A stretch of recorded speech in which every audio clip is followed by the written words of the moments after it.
বিশ্বনাথৰ বাগমাৰীত এটা পৰিয়ালৰ মাজত আজি আনন্দৰ লহৰ। প্ৰিয় দৰ্শক, আপোনালোক জানেনে 2026 চনৰ নিট পৰীক্ষাৰ ফলাফল 17 জুলাই ৰাতি 11 বজাত ঘোষণা কৰা হয়। বিশ্বনাথৰ বাগমাৰীত নাজিৰ ডিএফৰ বাগগৃহত আজি আনন্দৰ লহৰ। তেখেতৰ নাতিয়ে 685 নম্বৰ পাই সৰ্বভাৰতীয় পৰ্যায়ত 213 নম্বৰ ৰেংক পাবলৈ সক্ষম হৈছে। ইয়াক আনন্দৰ আৰু গৌৰৱৰ বিষয় বুলি ক'ব লাগিব। আমাৰ বিশ্বনাথৰ বাগমাৰীত পৰিচিত নাম নাজিৰ ডিএফৰ ছোৱালী ঘৰৰ নাতি আৰু তেখেতৰ পাৰ্মানেণ্ট ৰেচিডেন্স ধুবুৰীত। কিন্তু ফলাফল ঘোষণা কৰাৰ কিছুদিন আগতে মাক দেউতাকক লগত লৈ নানাহঁতৰ ঘৰত ফুৰিব আহিছিল।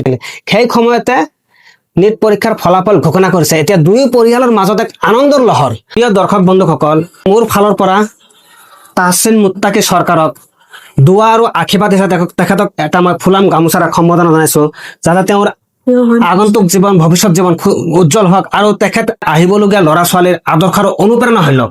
মই মানে ইমান বেছি পঢ়া নাই, কিন্তু যিমান পঢ়িছো এইটো লৈ মই প্ৰেক্টিচ বহুত কৰিছো। কুৱেশ্যন প্ৰেক্টিচ কৰিছো বহুত। দিনত মই 100টা মান কৰিয়ে দিওঁ, মানে মাজে মাজে 100, মাজে মাজে 200 মাৰি দিওঁ। তথাপি দিনত কেই ঘণ্টাকৈ পঢ়িছা? দিনত মোৰ ক্লাছটো মোৰ 10টাৰ পৰা 6টালৈকে থাকে, সেইটোতো থাকেই। দিনত 4টা কৰি ক্লাছ থাকে, এইটোতো মোৰ ফিক্স হৈ আছে। এইটো টাইমত যোনটো পঢ়ো সেইটো পঢ়ো, এইটো বাদি মোৰ হয়তো 4 ঘণ্টা নহলে 5 ঘণ্টা পঢ়ো আৰু। তাহছিন মুত্তাকি চৰকাৰৰ মাতৃ কিন্তু আমাৰ বিশ্বনাথৰ বাগমাৰীৰ জীয়ৰী হয়।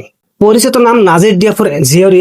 আপোনাৰ সন্তান মানে এনেকুৱা ৰিজাল্ট পাক কৰিছে, মানে যেন আমাৰ বিশ্বনাথৰ সন্তানে এনেকুৱা ৰিজাল্ট কৰিছে, মোৰ মনটো ভৰি গৈছে। আপুনি কি কয়? হয়, মোৰতো আৰু বহুত ভাল লাগিছে মাক হিচাপে যে মোৰ সন্তানে ইমানখিনি ভাল ৰিজাল্ট কৰিছে। আমি ভবাই নাছিলো ইমানখিনি ৰেংক পাব বুলি।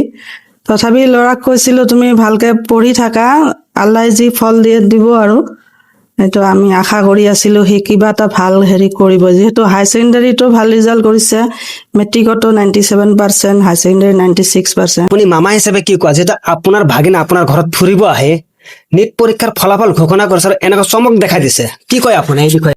নমস্কাৰ।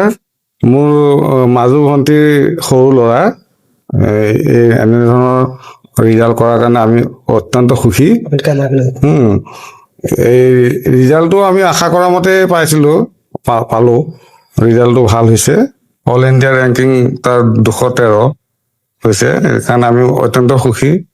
এইমছত চিট পাব বুলি আমি আশা কৰিছো। এমছত চিট পাব বুলি আপোনালোক আশাবাদী আমি। দিল্লী এইমছত পাব লাগে। দিল্লী এমছত হয়। আপোনাৰ ভাগিন ল'ৰা যেটা আপোনাৰ ঘৰত ফুৰিব আহি চমৎকাৰ কৰি দিলে, যেটা আপোনাক ভবা নাই, কি কয় আপুনি? আমি গম পাইছিলো বাৰু, গম পাইছে? আৰু সি একজেক্টলি সি যিটো ফিগাৰ কৈছিলে যে মই 685 পাম, একজেক্টলি সি সেইটো নাম্বাৰে পাইছে। মানে সি কনফিডেন্ট আছিলে আৰু আমিও সেইটো মানে ভাবিছিলো সি যেনেকে কৈছে তেনেকে কৰিছে, যিটো কৈছে সি সেইটোৱে পাইছে। সেইটো মানে বেছি আমি মানে আচৰিতো হৈছো বাৰু, কাৰণ এই নিটৰ পৰীক্ষাত মাইনাছ মাৰ্কিঙো থাকে, কিন্তু একজেক্টলি সি যিটো কৈছে সেইটোৱে পাইছে।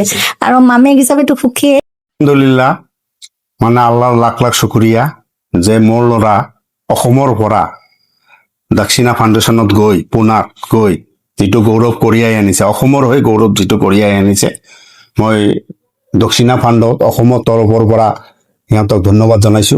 দক্ষিণা ফাণ্ডে অসমৰ পৰা কেইজন ছাত্ৰক লৈ গৈছিলে? টোটালে 4জন, মানে মই গম পাইছিলো 4জন লৈ গৈছিলে। হ্যাঁ, 4জন লৈ গৈছে। তাৰে ভিতৰত আপোনাৰ পুত্ৰ এজন। হ্যাঁ, মোৰ পুত্ৰ এজন। মানে আপুনি সৌভাগ্যৱান পিতৃ। নহয়, এইটো আল্লাহ দিছে। আৰু মোৰ ল'ৰাৰ কাৰণে দোৱা কৰিব গলো, যাতে সি দিল্লী এইমছত মানে পায়।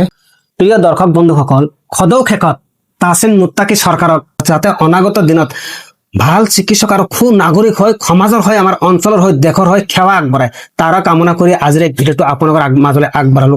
আৰু আপোনালোকক সকলোৱে এই ল'ৰাজনৰ কাৰণে দোৱা আৰু আশীৰ্বাদ কৰিব বুলি আশা ৰাখিলো। ধন্যবাদ। জয় হিন্দ, জয় অসম, খুদা হাফিজ।